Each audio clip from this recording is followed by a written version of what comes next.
कहत रहलू बिया हवा में जय मलवा काई दिया माइया।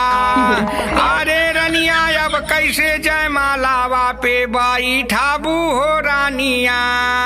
टूटा खुरपा माती नातावा चियारी के चाली ना गईलू हमारी रानिया।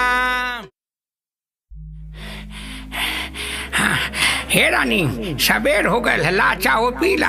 हाँ ला पीला। हाँ तो सो लेके आई। अब जानता हूँ रानी तनी से लेट हो गए है तो रही मुँह देख के तय धरती पे रह गई नहीं तो बुढ़वा के संगे हमार जिया के मन ना करत रहे तो वहीं के पाई के धरती पे हैला। हाँ ला पीला। हे बूढ़ी तनी अमाऊ के चावा दे दा।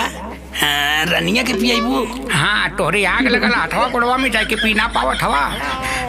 हे रानी चला अब तू घरे में खाना बैठ के खा ला तब आके बैठी हा।